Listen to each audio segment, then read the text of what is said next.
ఆ రోడ్డు పక్కనే కింద పడిపోయింది. చిన్న గాయాలతో బయటపడచ్చు. ప్రవీణ్ పగడాలు వేసుకున్నటువంటి ప్యాంటు సుమారు ఒక 3 అడుగులు ప్యాంటు కిందకి లాగేసింది. అంటే మర్మాంగాల మీద ఏమైనా కొట్టారా అని క్రైస్తవ సమాజానికి తెలియజేయాలని మేమందరం కోరుతున్నాం. నాకు డెత్ థ్రెట్ ఉంది అని ఆయన పోస్ట్ పెట్టారు మీడియాలో. రీజన్స్ నుంచి ఆయనకి డైరెక్ట్ వార్నింగ్ ఇప్పటికీ యూట్యూబ్ లో వీడియోస్ ఉన్నాయి. చేసేది ఏంటంటే ప్రారంభిస్తున్నాను. ప్రవీణ్ పగడాల గారు కొన్ని రోజుల ముందు ప్రవక్త ముహమ్మద్ రసూలుల్లాహ్ వీడు ముస్లిం స్త్రీల హక్కుల గురించి ముస్లింలను ప్రశ్నిస్తాడంట. వీడు పగడాల ప్రవీణ్ గారు.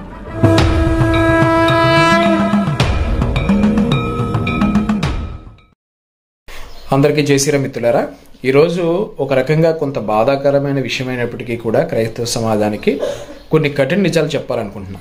ఏదైతే ప్రవీణ్ పగడాల అనే ఒక వ్యక్తి, ఒక క్రైస్తవ సమాజానికి చెందినటువంటి ఒక వ్యక్తి ఎన్నో అభూత కల్పనలు, ఎన్నో వక్రీకరణలు, ఎన్నో అసత్య వాదనలు, అలాగే కొన్ని ప్రతిపాదనలు మరియు హిందూ దేవీ దేవతల్ని, రాముణ్ణి, కృష్ణుణ్ణి మరియు ఆఖరికి సీతమ్మ తల్లిని, సర్వేశ్వరుణ్ణి అందరినీ కూడా అవమానించాడు.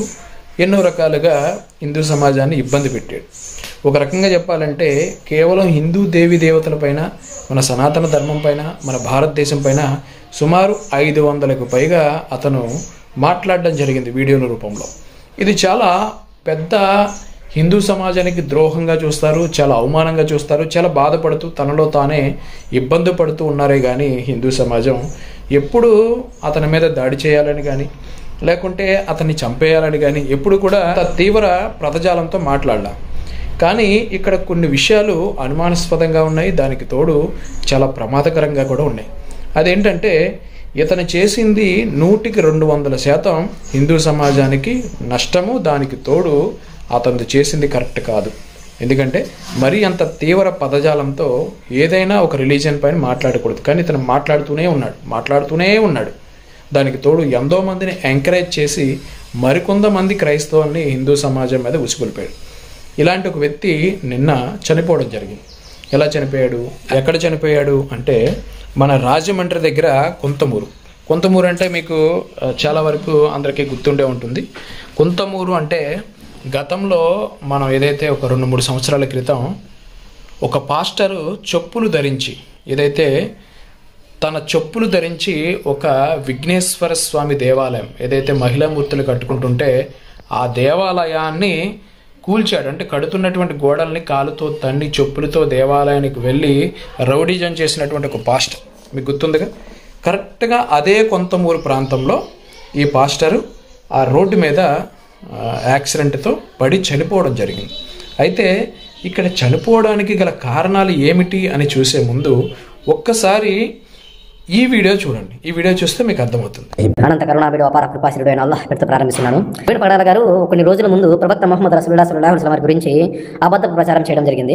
సో అతను క్రైస్తవుల మధ్య పెద్ద తోపుడని చెప్పుకోవడానికి కోసము. అయితే అల్లాహ్ సుబ్హానహు వ తఆలా ఖురాన్ గ్రంథంలో విషయం చెప్పడం జరిగింది. మీరు గ్రంథ బహుళతో ఉత్తమ పద్ధతిలో మాట్లాడండి, వారిలోని దుర్మార్గులతో వాదనడం సమంజసమే చెప్పడం జరిగింది. పదము దేవుడు, అల్లాహ్ అన్న పదము దేవుడు అన్న పదానికి సినానిమ్, లేకపోతే దానిలో ఉన్నటువంటి దేవుని గురించి మాట్లాడుతున్నట్లుగానే అర్థం చేసుకుంటారు. అల్లాహ్ అంటే దేవుడు అని భావం అంట.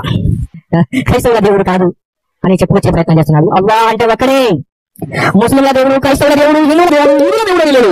చూశారు కదా మిత్రులారా, గత కొంతకాలంగా మొన్నటి వరకు హిందూ సమాజం పైన దుర్భాషలాడు మన హిందూ సమాజాన్ని, దేవీ దేవతల్ని, హిందువుల్ని ఎంత దారుణంగా తిట్టాడో అందరికీ తెలుసు. ఇంకా భగవంతుడే చూసుకుంటాడు మనకెందుకులే అని చెప్పి సర్దుకుపోయే గుణం హిందువుల్లో ఉంటుంది. కానీ గత కొంతకాలంగా అంటే కొన్ని వారాలుగా ఎక్కువగా ముస్లిం సమాజంలో ఉన్నటువంటి కొంతమంది పెద్దలతో ఈయన గొడవకు దిగడం జరిగింది. ఆయన మహమ్మద్ ప్రవక్త గురించి, ముస్లిం సమాజం గురించి, ముస్లిం స్త్రీల గురించి ఇతను ఏదో కొన్ని రకాల వాళ్ళకి నచ్చనటువంటి పదజాలంతో ఇతను మాట్లాడడం జరిగింది. డిబేట్లకు అది ఇది ఏదో జరుగుతుంది గొడవ. దాంట్లో భాగంగా ముస్లిం సమాజంలో ఎక్కువ మంది నాయకులు, పెద్ద తలకాయలే ఇతనికి స్ట్రాంగ్గానే పబ్లిక్గానే వార్నింగ్ ఇచ్చారు. నిన్ను చంపుతాం, నువ్వు ఇలా మాట్లాడద్దు, నీ సంగతి చూస్తామని డైరెక్ట్ వార్నింగ్ ఇచ్చారు. ఆ వీడియోలు సోషల్ మీడియాలో మీరు వెతికితే మీకు సుమారు ఒక 50-60 వీడియోలు దొరకచ్చు. అందులో ఎంత దారుణంగా ఉన్నాయో 1-2 చూడండి. నువ్వు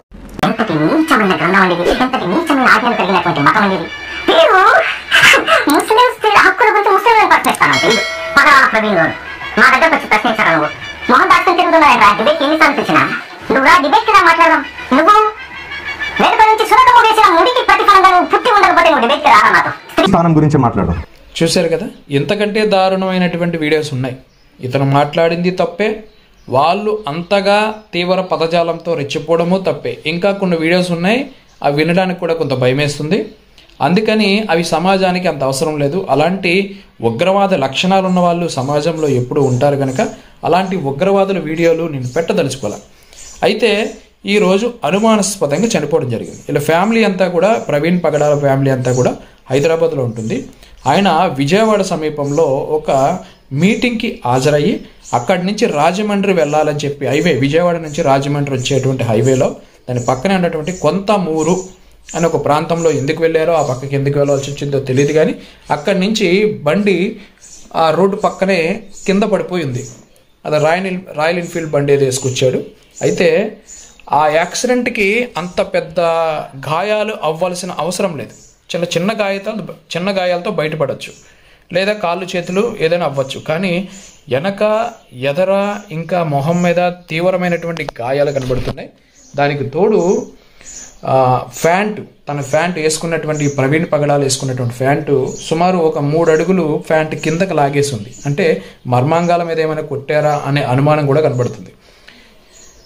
500 వీడియోలకు పైగా హిందూ సమాజం మీద దాడి చేసినా ఏ ఒక్క హిందువుడు కూడా అతని మీద దాడి చేయకుండా ఎంతకాలం ఇతను ఎదుగుతూనే ఉన్నాడు, అతను స్వేచ్ఛగా బతుకుతూనే ఉన్నాడు. ముస్లిం సమాజానికి సంబంధించినటువంటి కొన్ని వీడియోస్ పెట్టగానే ఇంత దారుణమైన పరిస్థితి ఎలా ఎదురైంది అనేది మనం చూసుకోవాలి. ఇంకొకటి, కొంతమంది పాస్టర్లు ఇది ఖచ్చితంగా హత్య జరిగింది అని బల్లగుద్ది మరి చెప్తున్నారు. వాళ్ళు ఎవరు చెప్తున్నారు ఏంటో ఒకసారి ఈ వీడియో చూడండి. మంచిగా సమగ్రంగా దర్యాప్తు చేసి అసలు ఆ మృతి ఎలా జరిగింది అనేది క్రైస్తవ సమాజానికి తెలియజేయాలని మేమందరం కోరుతున్నాం. సో వాళ్ళ కుటుంబం కూడా హైదరాబాద్లో ఉంటుంది, ఆయన ఇక్కడ వ్యక్తి కాదు యాక్చువల్లీ. సో ఎక్కడికి ఆయన బైక్లో ఎందుకు వచ్చారు, ఆ బైక్ మీద మరి అక్కడ డివైడర్ లేదు, సో ఏమీ లేవు. సో ఎందుకు ఆ దెబ్బల్లా అనిపిస్తున్నాయి అనేది ఆ డెడ్ బాడీ పోస్ట్ మార్టం చేసిన తర్వాత సమగ్ర విచారణ జరిపి మాకు నివేదిక ఇవ్వాలని చెప్పేసి మేము కోరుతున్నాం. ఈ మధ్యకాలంలో క్రైస్తవ సమాజం మీద పథకం ప్రకారం కుట్రలు జరుగుతున్నాయి, రకరకాల దాడులు చేస్తున్నారు. ఈ రోజు జరిగినటువంటి ఇది హత్యగా మేము భావిస్తున్నాం, కుట్ర ప్రకారం జరిగిన హత్య అనుకుంటున్నాం. ఎందుకంటే క్రమక్రమంగా క్రైస్తవుల మీద ద్వేషాలు పెంచుతూ మరి రచ్చగొట్టి ప్రసంగం చేయడం, దాడులు చేయమని ప్రేరేపించడంలో భాగంగానే దాడి జరిగిందని మేము అనుకుంటున్నాం. ఖచ్చితంగా విచారణ జరిపించాలి, న్యాయం జరిగే మాత్రం ఉద్యమం ఆగేది మాత్రం తెలియపరుస్తున్నాం. సార్ విషయం ఏంటంటే ఇక్కడ యాక్చువల్ గా 1 month బ్యాక్ ఆయన పోస్ట్ లో ప్రవీణ్ పగడాల గారు పెట్టారు ఏంటంటే నాకు డెత్ థ్రెట్ ఉంది అని ఆయన పోస్ట్ పెట్టారు సోషల్ మీడియాలో. ఒకసారి మీకు వీడియోలు వినిపిస్తాను చూడండి సార్. మాకు సోషల్ మీడియాలో ఆయన డైరెక్ట్ గా రికార్డెడ్ గా ఏంటంటే నీ కళ్ళు పీకేస్తాం, నీ నాలుగు కోసేస్తాం, నీ పెదాలు పగలగొట్టేస్తాం, ఇలా రికార్డెడ్ వీడియోస్ ఉన్నాయి. ఆయన మీద ఎన్నో పన్నాగాలు పన్నారు, ఎన్నో విషయాలు. మొన్న నెల క్రితం కూడా ఆయన ఏమన్నాడంటే నాకు థ్రెట్ ఉంది, నా ప్రాణహాని ఉంది, దయచేసి సోదరులారా క్రైస్తవ సమాజానికి విజ్ఞాపన చేస్తున్నాడు. ఇప్పుడు నా దగ్గర పర్టికులర్ గా ఒక్కళ్ళని బ్లేమ్ చేస్తున్నారు మీరు, లేకపోతే అందరినీ చాలా అంటే ఒక్కదు అంటే ఈ రిలీజన్ అని కాదన్నా, చాలా రిలీజన్స్ నుంచి ఆయనకి డైరెక్ట్ వార్నింగ్ ఇప్పటికీ యూట్యూబ్ లో వీడియోస్ ఉన్నాయి. చేసేది ఏంటంటే సీసీటీవీ ఫుటేజ్ రావాలి, గవర్నమెంట్ తగిన. చూశారు కదా మిత్రులారా, చాలా మంది పాస్టర్లు ప్రజెంట్ రాజమండ్రి ఏదైతే హాస్పిటల్ ఉందో హాస్పిటల్ దగ్గర వీళ్ళు ఉండడం జరిగింది. ఆ గాయాలు అవన్నీ చూసి ఖచ్చితంగా ఇది హత్య జరుగుంటుంది, ఎందుకంటే అంత చిన్న యాక్సిడెంట్కి అంత ప్రమాదం జరగదు అని చెప్పి అంటున్నారు. కాకపోతే ఇక్కడ జరుగుతుంది ఏంటంటే పాత కక్షలు ఖచ్చితంగా ప్రవీణ్ పగడాలకి ఉంటాయి. ఎందుకంటే ఒకప్పుడు ప్రవీణ్ పగడాలనే ఈ పాస్టర్ ఒక రౌడీ షీటర్ అని చెప్పి మనకు తెలుస్తుంది. దానికి తోడు ఇతను బాగా డ్రగ్స్ ఎక్కువగా తీసుకునేవాడు, వ్యసనాలకి బానిస అయ్యాడని కూడా తెలుస్తుంది.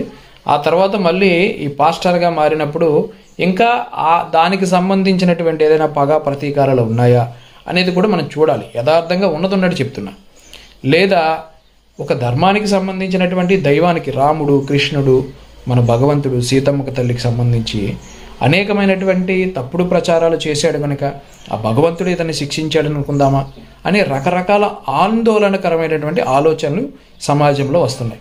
ఏదైనప్పటికీ కూడా ఒక సమాజం పైన ఇంత ద్వేషపూరితమైనటువంటి ప్రసంగాలు, వాదనలు చేయకూడదు. అది ఎప్పటికీ ప్రమాదకరమే. ఆ ప్రకృతి కూడా క్షమించదు. ఎంత ఇదిగా మాట్లాడిన వ్యక్తుల్ని ప్రకృతి కూడా క్షమించదు. అది ఎప్పటికైనా దానికి తగ్గ శిక్ష పడుతుంది. కొంతమంది అంటారు, చాలా దారుణమైన చావు చేస్తావు నువ్వు, ఇలా చేస్తే భగవత్ నిందన చెయ్యొద్దు, భగవద్దూషణ చెయ్యొద్దు, చాలా దారుణమైన చావు చేస్తావు అని చెప్పేసి కొంతమంది మాట్లాడుతుంటారు పెద్దలు. అదే కోణంలో మన కత్తి మహేష్ గురించి చూసుకున్నా కూడా అలాంటి ప్రమాదమే, చాలా దారుణంగా అతను చనిపోవడం జరిగింది. అది చాలా ఒక రకంగా నీచమైన చావులు లాంటివి. అలాంటి మరణాలు వస్తున్నాయంటే భగవంతుడు వీళ్ళు శిక్షిస్తున్నాడా, లేకుంటే వీళ్ళు అదుపు లేకుండా మాట్లాడడం ద్వారా ఎవరైనా ఒక సమాజానికి సంబంధించిన వ్యక్తులు వీళ్ళ మీద పగబట్టి వీళ్ళు ఇలాగా చేయాలనుకుంటున్నారా అనేది ఒక పోలీసు వారే తేల్చాలి. ఖచ్చితంగా చనిపోయిన వ్యక్తి బతుకున్నప్పుడు ఆయన ఎన్నైనా చేయొచ్చు, కానీ చనిపోయిన తర్వాత అతను భూమి నుంచి దూరమైన తర్వాత అతని ఆత్మశాంతి కోసం మనం మాట్లాడాలి. ఎంత దుర్మార్గుడైనప్పటికీ కూడా ఒక్కసారి మరణం పొందిన తర్వాత అతనిపై గౌరవం చూపించాలి, అతనిపైన బాధ కొంత చింతన చూపించాలి. కనుక మనం ప్రవీణ్ పగడాల గారిని ఆయన చనిపోయారు కనుక అతని మీద ఉన్నటువంటి ద్వేషం అంతా కూడా నేను తీసేస్తున్నాను. అతని మీద ఉన్నటువంటి ఏమాత్రమైనా ఈసవింతైనా కూడా నాకు కోపం ఉన్నా అది తీసేసుకుంటున్నాను. అతని గురించి తప్పుగా నేను మాట్లాడదలుచుకోలేదు, ఎందుకంటే చనిపోయాడు కాబట్టి. కానీ బతుకున్నంత వరకు ఆయన చేసింది తప్పే. ఖచ్చితంగా ఏదైనప్పటికీ కూడా అతను బతుకున్నప్పుడు చేసినటువంటి పాపాలకి ఖచ్చితంగా శిక్ష అనేది అనుభవించక తప్పదు. మరణించిన తర్వాత అయినా కూడా దాన్ని ఏ విధంగా ఆ భగవంతుడు చూసుకోవాలో ఇంకా అతని చేతుల్లోకి వెళ్ళిపోయింది కనుక ఏదేమైనా కూడా ఎప్పుడూ హిందూ సమాజాన్ని ఎక్కువగా దూషించి పగపట్టిన ప్రతి ఒక్కరు కూడా కాలగర్భంలో కలిసిపోయారు. అదేవిధంగా ప్రవీణ్ పగడాల గారు కూడా అది యాక్సిడెంటా మరణమో తెలియకుండా నరక యాతనతో ఆయన చనిపోయినట్టుగా తెలుస్తుంది. మరి మిగతా వివరాలు పోలీస్ డిపార్ట్మెంట్ వాళ్ళు చెప్పాలి. ఏదైనా కూడా ఒక వ్యక్తి మీద ఇలా దాడి చేసి చంపాలి అనేంత పగ పెంచుకోవడం ఖచ్చితంగా మన భారతీయ రాజ్యాంగం ప్రకారంగా, దాంతోపాటు భగవతి సృష్టి నియమాల ప్రకారం కూడా అది ఖచ్చితంగా తప్పే. అలాంటి వారు ఎవరైనా ఉంటే ఖచ్చితంగా శిక్షించాలని, ఈ ప్రవీణ్ పగడాల గారికి న్యాయం జరగాలని కోరుకుంటున్నా. జై శ్రీరామ్. నేను మీ కేడిఆర్. ఎప్పుడూ హిందూ సమాజాన్ని దూషించడం మాత్రం చెయ్యొద్దు. దయచేసి అలాంటి పనులు చెయ్యొద్దు. ఎందుకంటే ఎప్పుడు ఎంతకాలం మనం బతుకుంటామో తెలియదు.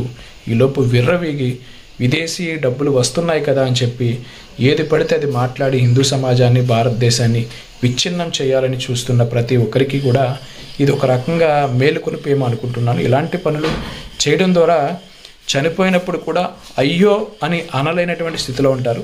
క్రైస్తవ సమాజంలో కొంతమంది అయ్యో పాపం అని బాధపడవచ్చు, కానీ ఇంతకాలం అతను చేసిన ద్వేషపూరితమైనటువంటి ప్రసంగాలకి హిందూ సమాజం మొత్తం అతన్ని ద్వేషిస్తుంది. దానికి తోడు ముస్లిం సమాజం మరికొంతమంది వీళ్ళందరూ కూడా ద్వేషిస్తున్నారు. దాని ద్వారా ఏమవుతుందంటే చనిపోయిన తర్వాత కూడా మనశ్శాంతి, ఆత్మశాంతి అనేది ఉండదు. దానికి గుర్తుపెట్టుకొని బతుకున్నంత వరకు జాగ్రత్తగా బతకాలి, బాధ్యతగా బతకాలి. ముఖ్యంగా ఇలాంటి ప్రమాదాలు జరగకుండా ప్రభుత్వం వారు కూడా చూసుకోవాలని చెప్పేసి నేను ప్రార్థిస్తున్నాను. జై శ్రీరామ్. భారత్ మాతాకి జై. నేను మీ కేడిఆర్. స్వస్తి.